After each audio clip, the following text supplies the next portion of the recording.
বিহু হৈছে অসমীয়াৰ মানুহৰ আবেগ আৰু অসমীয়া মানুহৰ চিনাকি। সেইবাবে বিশেষকৈ ৰঙালী বিহুটো আমি অকণমান ভালদৰে উদযাপন কৰিবলৈ চেষ্টা কৰোঁ। চ'তৰ সংক্ৰান্তিৰ দিনাখনি অৰ্থাৎ বিহুৰ প্ৰথম দিনটোতে গৰু বিহু আমি পালন কৰোঁ। যিহেতু আমাৰ সমাজত গৰুক গোলক্ষ্মী হিচাপে আমি জ্ঞান কৰি আহিছোঁ, সেইবাবে গৰু বিহুৰ দিনাখনি ৰাতিপুৱাই গৰুক মাহ হালধিৰে নোৱাই যাৰ ঘৰৰ ওচৰত নৈ আছে নাইবা কাৰোবাৰ পুখুৰীও থাকিব পাৰে, তাতে আমি গা ধুৱাওঁ।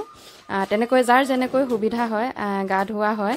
আৰু গা ধোৱাৰ আগতে আমি লাও, বেঙেনা, বিলাহী, থেকেৰা, কেৰেলা আদিয়ে তৈয়াৰ কৰাৰ চাট লৈ লাও খা, বেঙেনা খা, বছৰে বছৰে বাঢ়ি যা, মাৰে সৰু বাপেৰে সৰু, তই হবি বৰ গৰু বুলি আমি গৰু গা লৈ দলিয়াই গৰু আচলতে শ্ৰীবৃদ্ধি কামনা কৰি তেনেকৈ গৰু গা ধোৱা হয়। আৰু এটা কথা ক'বলৈ থাকি গ'ল, গৰু গা ধুৱাবলৈ নিয়াৰ আগে আগে আমি ঘৰৰ চুকে কোণে মাখিয়তী আৰু বিচনীয়ে বিচি বিচি আচলতে যিবিলাক পোক পৰুৱা থাকে ওলাই যাকৈ আমি কৈ গৰু গা ধুৱাবলৈ নিওঁ। আৰু এয়া গৰু গা ধুওৱা হৈছে। আৰু এনেকৈ আমি আচলতে ইজনে সিজনৰ প্ৰতি থকা মৰম, সেইখিনি সময়ত আচলতে আমি ফূৰ্তিও কৰোঁ। ইজনে সিজনৰ গালৈও ধৰক লাও খা, বেঙেনা খাকে মাৰোঁ। আৰু গৰু বিহুৰ পিছদিনাখনি হৈছে মানুহৰ বিহু, আৰু সেইদিনাখনি হৈছে পহিলা বহাগ। আৰু আমি ৰাতিপুৱাই গা পা ধুই আজৰি হৈ ডাঙৰক সেৱা কাঢ়িবলৈ যাওঁ।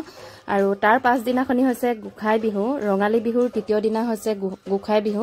ভগৱানক সেইদিনাখনি প্ৰাৰ্থনা কৰা হয়। আৰু 4 নম্বৰ দিনাখনি হৈছে তাঁত বিহু। অসমীয়া জাতীয় জীৱনৰ আদৰৰ সম্পদ হৈছে তাঁতশাল, আৰু এই তাঁতশালখনক আচলতে মৰ্যাদা প্ৰদান কৰি এই বিহু পালন কৰা হয়। নাঙলৰ বিহু মূলতঃ কৃষি কৰ্মতে নিৰ্ভৰশীল যিহেতু অসমীয়া মানুহ, আৰু সেইবাবে নাঙলক আমি এপদ সম্পদ বুলি ধৰি লওঁ। আৰু সেই কৃষিক প্ৰাধান্য দি আচলতে পঞ্চম দিনাখনি 5 নম্বৰ দিনাখনি নাঙলৰ বিহু পতা হয়। তাৰ পাছৰ দিনাখনি পতা হয় চেনেহী বা জীয়ৰী বিহু। এই বিহুত যিসকল বিয়া দিয়া জীয়ৰী আছে, আৰু এই দিনটোতে হেনো আগতে নিজৰ মাকৰ ঘৰলৈ গৈছিলে। কিন্তু আজিকালি এনেকুৱা হৈছে যাৰ যেনেকৈ সুবিধা, ধৰক মোৰ আজি সুবিধা নহ'বও পাৰে, যিটো দিনত চেনেহী বিহু পৰে সেইদিনাখনি সুবিধা নহ'বও পাৰে, আৰু যেনেকৈ যাৰ সুবিধা হয় আজিকালি তেনেকৈ যোৱা হৈছে। 8 নম্বৰ দিনাখনি হৈছে চেৰা বিহু। 7 বিহুৰ শেষৰ দিনা চেৰা বিহু বুলি কোৱা হয়। এই বিহুক কোনোৱে এৰা বিহু বুলিও কয়। আৰু এই বিহুত হেনো বহু আঞ্জাৰে ভাত খাব পাৰি, মানে 100 এবিধ। যিহেতু আমি গৰু গা ধোৱাৰ পাছত আচলতে ঠাই বিশেষে বেলেগ বেলেগ।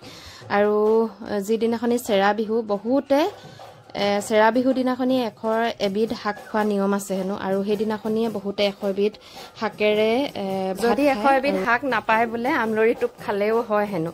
কিন্তু কিমান দূৰ সত্য নাজানো, মই শুনিবলৈহে পাইছোঁ, আচলতে ক'তো পঢ়িবলৈ পোৱা নাই।